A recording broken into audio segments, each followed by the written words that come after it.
الحمد لله رب العالمين والصلاة والسلام على سيد المرسلين وعلى آله وأصحابه أجمعين أما بعد فأعوذ بالله من الشيطان الرجيم بسم الله الرحمن الرحيم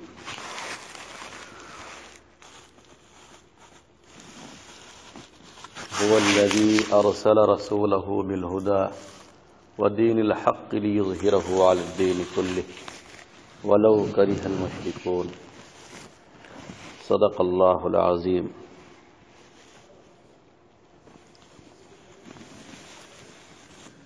جب سے اللہ تعالیٰ نے دنیا میں دین اسلام کو بھیجا ہے اس وقت سے لے کر آج تک برابر کچھ لوگ اسلام کی شکل، اسلام کی شبیہ بگاڑنے کی مسلسل کوشش کرتے رہے. لوگوں کو اسلام سے بدگمان کرنے کی اور دین اسلام سے دور کرنے کی کوشش برابر کچھ لوگ کرتے رہے اور آج بھی کر رہے ہیں. کبھی دین اسلام پر اعتراض اور کبھی قرآن مجید پر اعتراض اور کبھی رسول اللہ صلی اللہ علیہ وسلم پر اعتراض اور کبھی آپ کی ازواج مطہرات پر اعتراض. یہ سلسلہ اس وقت سے لے کر آج تک قائم.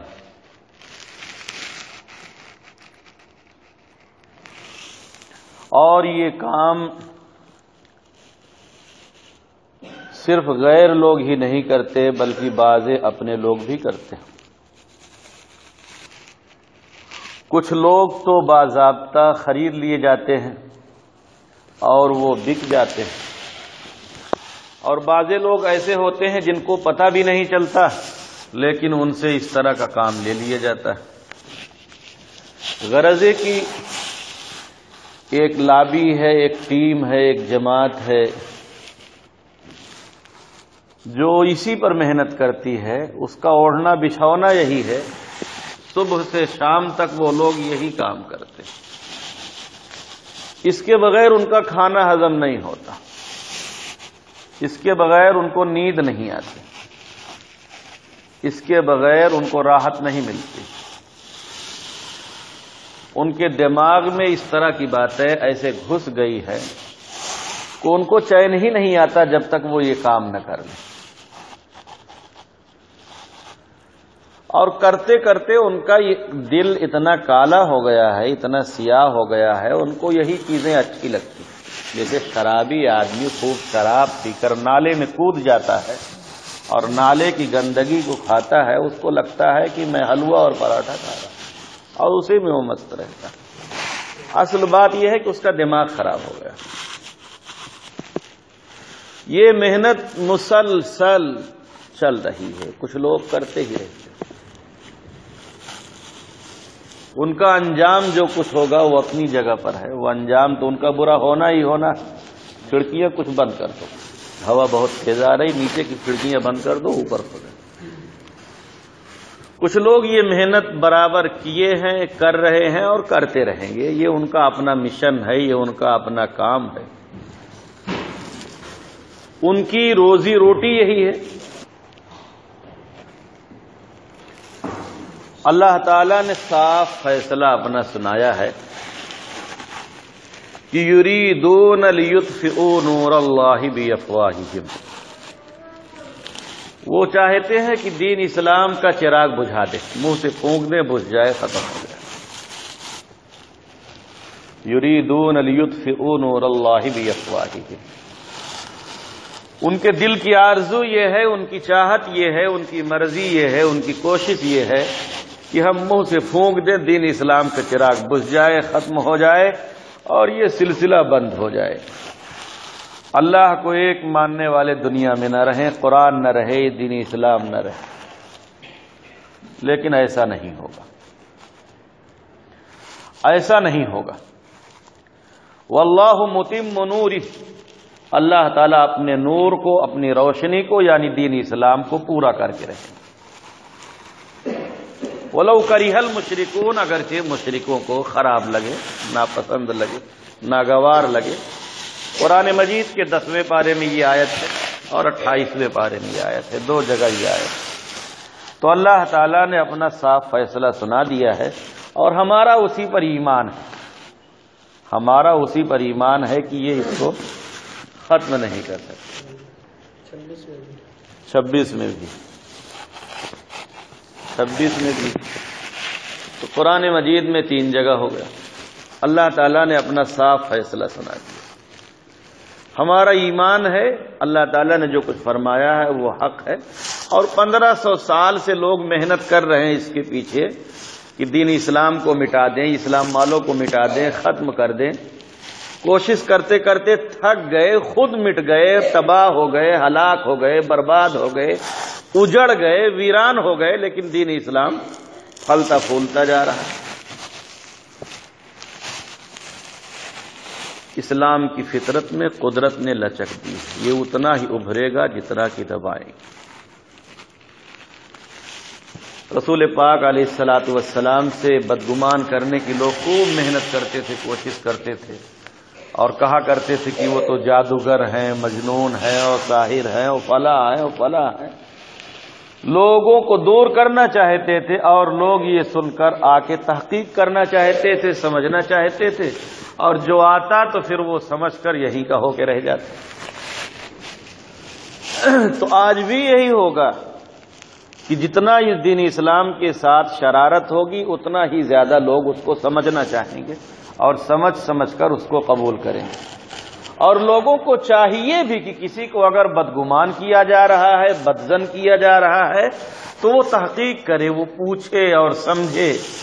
خود نہیں سمجھ سکتا ہے تو کسی سمجھدار سے پوچھے. قرآن مجید کی جس آیت کے خلاف بدگمان کیا جا رہا ہو اس آیت کے بارے میں سمجھنے کی کوشش کرے. جس واقعہ کے بارے میں بدگمان کیا جا رہا ہو اس واقعہ کو سمجھے. اور آپ لوگوں کو کوئی ایسا آدمی مل جائے تو آپ اگر سمجھا سکتے ہو تو سمجھائیں، نہیں تو کہیں کہ چلو مفتی صاحب کے پاس یہ بات سمجھ لو یا انہیں سمجھا دو. جو بات تم کہہ رہے ہو یا تو تم چلو سمجھا دو یا تو سمجھ لو، اور جہاں کہیں لکھا ہو دکھا دو. ایسی ہوائی فائرنگ کیوں کرتے ہو؟ اور ان کی اس طرح کی باتوں میں بہت سے ان پڑھ مسلمان بھی پھنس جاتے ہیں، اس لیے مجھے یہ بات کہنی پڑ رہی. بہت سے ان پڑھ مسلمان بھی بدظن ہو جاتے ہیں، بدگمان ہو جاتے ہیں اور پھنس جاتے ہیں. خاص طور پر قرآن مجید میں اور دین اسلام میں جنگ سے متعلق، جہاد سے متعلق اور قتال سے متعلق جو آیتیں ہیں اس کو لے کر بہت زیادہ اچھل کود مچائی جاتی ہے اور بدگمان کیا جاتا ہے. اگر آپ کو کوئی مل جائے اور اس پر کوئی ٹپڑی کرے، کوئی بات کرے، تو آپ اس سے کہیے کہ کون سا ملک ایسا ہے جو اپنے ہاں فوج نہیں رکھتا، اسلحہ نہیں رکھتا. کوئی کسی ایسے ملک کا نام بتاؤ جو اپنے ہاں فوج نہ رکھتا ہو اور اسلحہ نہ رکھتا. تو اگر قرآن مجید میں جنگ کے بارے میں کچھ ہے وہ غلط ہے تو ملکوں کا اپنے پاس فوج رکھنا اور اسلحہ رکھنا یہ بھی غلط ہے. سب کو چھوڑ دینا چاہیے. اور ان لوگوں کا سب رکھنا صحیح ہے تو قرآن مجید میں جو بیان ہوا ہے وہ بھی صحیح ہے. سیدھی سیدھی بات ہے، آسان سی بات ہے. بہت سے سادہ دماغ مسلمان ایسے ہیں جو پھنس جاتے ہیں، اس لیے کہ ان کے سامنے آدھی باتیں پیش کی جاتی ہیں، کاٹ کر باتیں پیش کی جاتی ہیں. آیت کا کوئی چھوٹا سا ٹکڑا پیش کیا جاتا ہے، اس کا پس منظر کیا ہے، اس کا واقعہ کیا ہے، اس سے پہلے کیا ہے، اس کے بعد کیا ہے، وہ سب کاٹ دیا جاتا ہے. اسلام میں جو جنگ ہے، قرآن مجید میں جس جنگ کا بیان ہے وہ 2 قسم پر ہے. ایک کا نام دفاع ہے اور دوسرے کا نام اقدام. دفاعی جنگ اور اقدامی جنگ 2 ہی جنگ. دفاع کا مطلب ہوتا ہے اپنا بچاؤ، دفاع کا مطلب ہوتا ہے اپنا بچاؤ. کوئی بھی اعتراض کرنے والا یا کوئی بھی گاؤں والا، محلے والا، شہر والا، ملک والا یہ بتائے کہ اگر لوگ اس کے سر پہ چڑھ آئیں، اس کو ذبح کرنے لگے، اس کو مارنا چاہیں تو اپنا بچاؤ کرے گا کہ نہیں کرے گا؟ اور نہیں کرے گا تو کیوں کرے گا؟ کیوں نہیں کرے گا؟ مکہ میں مسلمانوں کو اتنا ستایا گیا، اتنا ستایا گیا، اتنا تنگ کیا گیا کہ تاریخ میں ویسی کوئی اور مثال ملنی مشکل۔ تو مسلمان تنگ آ گئے، صحابہ تنگ آ گئے، اور اللہ کے رسول صلی اللہ علیہ وسلم سے کہنے لگے، اے اللہ کے رسول، اللہ تعالیٰ سے گزارش کریے، دعا کریے کہ ہم کو لڑنے کی اجازت مل جائے۔ اتنا ستایا گیا۔ تو ایک جنگ تو یہ ہے اسلام میں کہ دفاع کرنا، اپنا بچاؤ کرنا، اور دوسری جنگ اسلام میں یہ ہے کہ اقدام کرنا، آگے بڑھنا۔ جہاں پر ظلم و ستم ڈھایا جا رہا ہے اس علاقے اور اس جگہ کو اپنے قبضے میں لے لینا اور وہاں سے ظلم و ستم کا خاتمہ کر دینا، وہاں آگے بڑھنا، وہاں جانا، وہاں کے لوگوں سے بات چیت کرنا، ان کو سمجھانا اور ان کو یہ کہنا کہ اللہ کو ایک مانو۔ رسول اللہ صلی اللہ علیہ وسلم آخری رسول ہے، انہیں رسول مانو۔ مرنے کے بعد زندہ ہونا، حساب دینا ہے، آخرت والی زندگی ہے، اسے مانو تاکہ دنیا میں بھی آرام سے رہو، آخرت میں بھی آرام سے رہو۔ اگر مان جائیں تو وہاں جنگ کرنے کی کوئی ضرورت ہی نہیں ہے، اور نہیں مانتے ہیں تو ان سے کہو کہ کچھ ٹیکس دو، باقی یہ علاقہ ہمارے حوالے کرو، ہمارے پاس رہے گا، اور ہم یہاں کسی قسم کا ظلم و ستم نہیں ہونے دیں گے، سب کو انصاف دیں گے۔ تو یہ کون سی خراب بات ہے؟ کسی جگہ پر جانا، ظلم و ستم کا خاتمہ کرنا، وہاں کے لوگوں کو انصاف دینا، یہ کون سی خراب سی بات ہے؟ اب دونوں نہیں مانتے ہو، نہ اسلام قبول کرتے ہو اور نہ ہی علاقہ ہمارے حوالے کرتے ہو، اور ظلم و ستم کو جاری کیے ہوئے ہو، تو پھر لڑنے کے لیے تیار ہو جاؤ، جو جیتے گا اس کا رہے گا۔ تو اتنی صاف ستھری گفتگو کہاں؟ یہ تو دین اسلام میں۔ پھر بھی دین اسلام میں یہ تعلیم کہ بچوں کو نہ مارنا، بوڑھوں کو نہ مارنا، عورتوں کو نہ مارنا، قیدیوں کو نہ ستانا، ایسا نظام تو دنیا میں کسی کے پاس ہے ہی نہیں سوائے دین اسلام کی۔ اتنی صاف ستھری کتاب ہے قرآن مجید، اور اتنے عمدہ قوانین اور قاعدے اور ضابطے ہیں قرآن مجید میں اور دین اسلام میں، کہ جس سے انصاف ہی انصاف ملتا ہے، امن ہی امن قائم ہوتا ہے، راحت ہی راحت ملتی ہے، سکون ہی سکون ملتا ہے۔ اگر آج پوری دنیا میں قرآن مجید کا، دین اسلام کا نظام قائم ہو جائے تو ہر چھوٹے بڑے غریب امیر کو انصاف مل جائے گا، سکون مل جائے گا، راحت مل جائے گی، امن ہی امن ہوگا۔ یہ دنیا میں جو جرائم نظر آ رہے ہیں یہ سب ختم ہو جائیں گے، نہ کے درجے میں ہوں گے، شاذ و نادر ہوں۔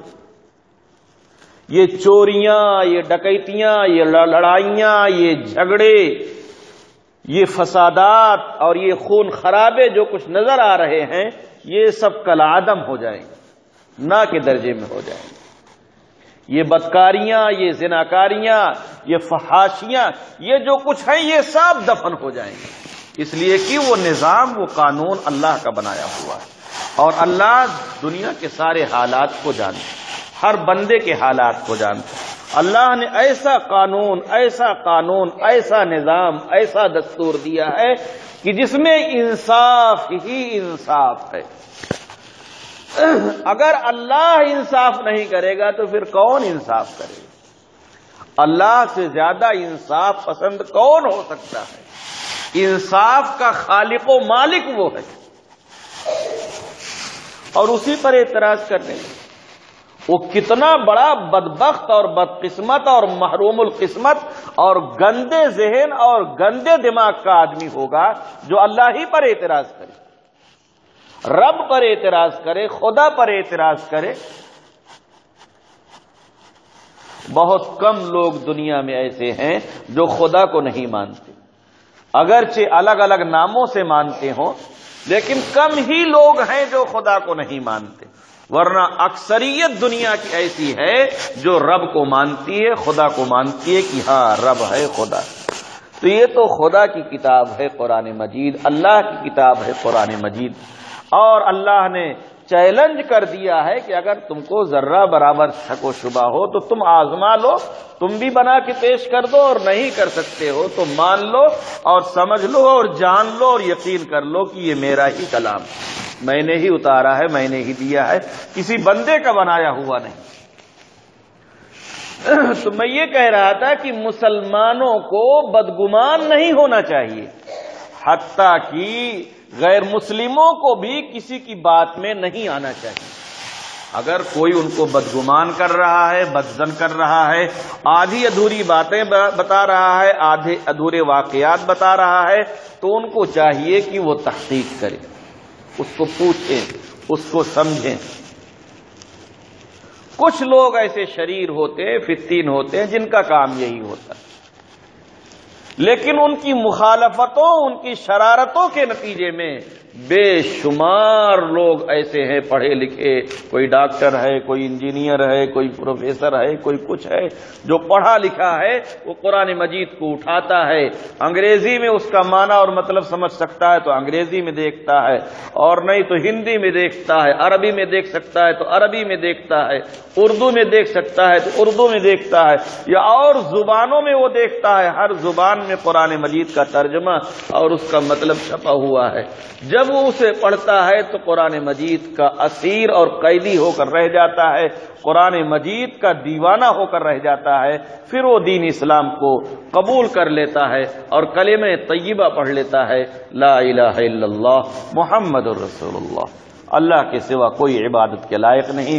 حضرت محمد صلی اللہ علیہ وسلم اللہ کے آخری رسول ہیں، قرآن مجید اللہ کی بھیجی ہوئی کتاب ہے، سچی اور برحق کتاب ہے، اللہ ایک ہے، اللہ کے رسول صلی اللہ علیہ وسلم نے جو کچھ بتایا ہے وہ سچ اور برحق ہے، مرنے کے بعد زندہ ہونا ہے، حساب و کتاب دینا ہے، ایمان والوں کے لیے جنت ہے، اور جنہوں نے ایمان قبول نہیں کیا ان کے لیے جہنم ہے اور دوزخ۔ وہ ان تمام باتوں کو مان لیتا ہے اور پھر ایک اچھا اور سچا اور پکا مومن اور مسلمان بن کر زندگی گزارتا ہے۔ اللہ تعالی ہم سب لوگوں کو بدظن اور بدگمان ہونے سے محفوظ فرمائے، اور ایسے جو شرارت کرنے والے لوگ ہیں ان کو اللہ تعالی تہس نہس فرمائے، ان کو تباہ و برباد فرمائے، ان کی کوششوں کو ناکام فرمائے، اور ان کی کوششوں کے نتیجے میں دین اسلام کو نفع اور فائدہ نصیب فرمائیں۔ جن کو بدگمان کیا جا رہا ہو ان کو اپنی بدگمانی دور کرنے کی توفیق نصیب فرمائیں۔ وآخر دعوانا الحمدللہ رب العالمین۔